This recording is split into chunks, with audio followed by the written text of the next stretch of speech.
Love जिहाद की शिकार हजारों लड़कियां। नाम कुछ भी हो सकता है। श्रद्धा, तुनिशा, रबिता, उर्वी, उमा, वो भी जिनके नाम इस सूची में अभी नहीं हैं। हजारों लड़कियां हैं जो मेरा अब्दुल वैसा नहीं का जाप करती हुई अपनी बारी की प्रतीक्षा कर रही हैं, कसाई खाने की मुर्गियों की तरह। एक एक करके सबकी बारी आएगी, उनकी भी जो मजहब बदलने को तैयार नहीं और उनकी भी जो मजहब और नाम बदल चुकी हैं। मजहबी दरिंदों द्वारा हिंदू लड़कियों की हत्या अब एक रूटीन समाचार है, रोज होने वाली घटना। एक समाज के रूप में ये हमें उद्वेलित नहीं करती। हम मान लेते हैं कि लड़की की ही गलती है, बहुत मॉडर्न रही होगी, परिवार की बात नहीं सुनती होगी, अपनी करनी का फल पा गई। ऊपर से देखें तो ये आक्षेप गलत भी नहीं, लेकिन पूरी तरह सच भी नहीं।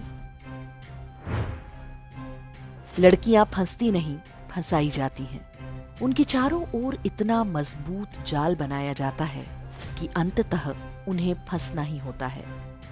मजहबी शिकारियों का सहयोग करने वाले हजार हैं, पर लड़की को कोई बताने वाला तक नहीं होता कि इन शैतानों से दूर रहना है। जो बात 12 वर्ष की आयु में बतानी थी, 25 में बताएंगे तो कोई लाभ नहीं होगा। वैक्सीन बीमारी होने से पहले लगती है, बाद में नहीं। यदि कोई हिंदू लड़की कह रही है कि लव जिहाद कुछ नहीं होता, ये बकवास है, सांप्रदायिकता है, तो इसका अर्थ यही है कि वो इसके बारे में कुछ नहीं जानती। जानती तो मौत के मुंह में क्यों कूदती? मौत का भय तो सबको होता है। गांव और छोटे शहरों में मैट्रिक और इंटर में पढ़ने वाली अधिकांश हिंदू लड़कियां ना ही अखबार पढ़ती हैं, ना समाचार देखती हैं। जो सोशल मीडिया पर हैं, वो भी रील्स बनाने और लाइक्स गिनने में व्यस्त हैं। भरोसा नहीं होता तो अपने पड़ोस की किसी इंटरमीडिएट की स्टूडेंट से पूछिए कि क्या वो श्रद्धा, तुनिशा, रबिता, उर्वी या उमा के बारे में जानती हैं। सुना भी होगा तो ये नहीं पता होगा कि उन्हें किसने और क्यों मारा। माता पिता चुप रहना उचित समझते हैं। उनमें से किसी एक ने साहस भी दिखाया तो दूसरा ये कहकर उसे चुप करा देगा कि वो बच्चे को घृणा करना सिखा रहा है। स्कूल वाले कभी इस बारे में बात नहीं करते। किसी ने किया भी तो कहा जाएगा कि वो क्लासरूम में हिंदू मुस्लिम करते हैं। मीडिया कभी उस पैटर्न के बारे में नहीं बात करता जो इन हत्याओं के पीछे है। नफरत फैलाने का आरोप लग जाएगा। जिन सामाजिक संस्थाओं से आशा की जाती है, वो स्वयं ही मतिभ्रम का शिकार हैं। उन्हें लगता है कि सबका डीएनए एक है, केवल पूजा पद्धति का ही तो अंतर है। आरती करो या नमाज पढ़ो, एक ही बात है। फिल्मों और सीरियल्स में तो बताया ही यही जा रहा है कि प्रेमी हो तो सलमान, शाहरुख और आमिर जैसा। इश्क इबादत है, इश्क जन्नत है, इश्क खुदा है। अकबर की जोधा बन जाओ या नंगी होकर पठान की प्रेमिका। लड़की का क्या दोष? वो फिल्में और टीवी देखती है, वहां इश्क पसरा हुआ है। इंस्टाग्राम, फेसबुक पर भी लव और इश्क हो रहा है। माता पिता तो केवल एग्जाम के रिजल्ट की बात करते हैं। धर्म तो कभी बातचीत का हिस्सा ही नहीं होता। ऐसी लड़कियां किसी शिकारी के जाल से कैसे बचेंगी?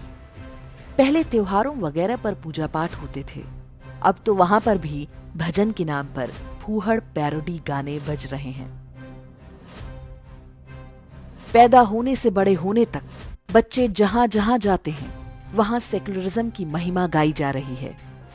यदि परिवार भी बच्चियों से धर्म के बारे में बात नहीं करेंगे, उन्हें अपने शत्रुओं के बारे में नहीं बताएंगे, तो वो कैसे समझेंगी? ऐसी लड़की को कोई आफताब मिलता है जो अपनी फेसबुक आईडी तक में धर्म के कॉलम में ह्यूमैनिटी या मानवता लिखता है। वो प्रेम की मूर्ति बनकर उसकी दुनिया बदल देने के दावे करता है, तो सोचिए आपकी बच्ची कैसे बचेगी? उसे तो सब सामान्य ही लगेगा ना। जब कोई लड़की फंस जाती है तो लोग उसे ही गाली देने लगते हैं। लोग भूल जाते हैं कि वो लड़की एक शिकार है। जो विरोध शिकारी का होना चाहिए वो शिकार का होने लगता है। शिकारी का पूरा परिवार और समाज उसका साथ देता है, माँ बहनें और बेगमें भी। और जो शिकार हैं उनके तो माता पिता भी पल्ला झाड़ लेते हैं। सच ये है कि एक बार फंस जाने के बाद बाहर निकलने का कोई रास्ता नहीं होता। एक ओर से इमोशनल ब्लैकमेलिंग तो दूसरी ओर फोटो वीडियो वायरल करने की धमकियां। कुछ भी कीजिए वो निकल नहीं पाती। पति के घर की जमीन में दबाई गई हूं, सूटकेस में भरकर फेंकी गई हूं या फ्रिज में रखी गई हूं। इन अभागी लड़कियों पर आप भले ही हंस लें, लेकिन भारतीय सभ्यता पर हो रहे इस विधर्मी आक्रमणकारियों का कुछ नहीं बिगाड़ सकते। हो सकता है कि कल आप भी उनकी चपेट में आ जाएं। एक समाज के रूप में हमें समझना होगा कि लव जिहाद की घटनाएं उसी इस्लामी आक्रमण का हिस्सा हैं जिसकी शुरुआत मोहम्मद बिन कासिम ने की थी।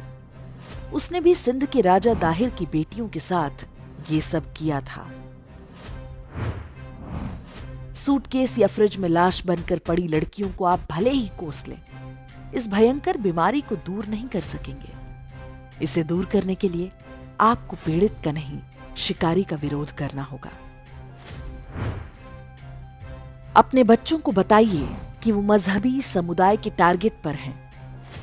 उन्हें समझाइए कि एक किताब बताती है कि काफिर को धोखा देने से जन्नत मिलती है। अपने पास पड़ोस और रिश्तेदारों में इस खतरे पर चर्चा कीजिए। प्रण कीजिए कि आप हर सप्ताह कम से कम एक बच्ची या उसके माता पिता से इस खतरे के बारे में बात करेंगे।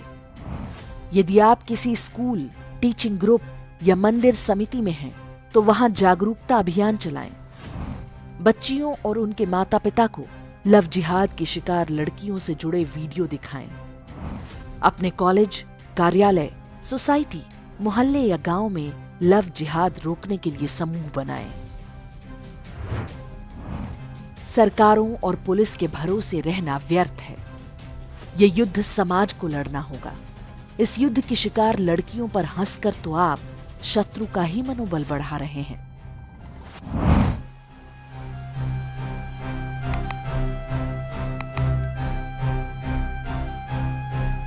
इंडेक्स ऑनलाइन के वीडियो समाज को समर्पित हैं। आप इनको डाउनलोड करके जैसे चाहे वैसे प्रयोग कर सकते हैं। चाहे तो आप हमारे टेलीग्राम चैनल से जुड़ सकते हैं। वहां सारे नए पुराने वीडियो आपको मिल जाएंगे। हमारे सोशल मीडिया लिंक हर वीडियो के डिस्क्रिप्शन में होते हैं। हमारा एकमात्र उद्देश्य हिंदू समाज को जागृत और एकजुट करना है। इसमें सहभागी बने। धन्यवाद।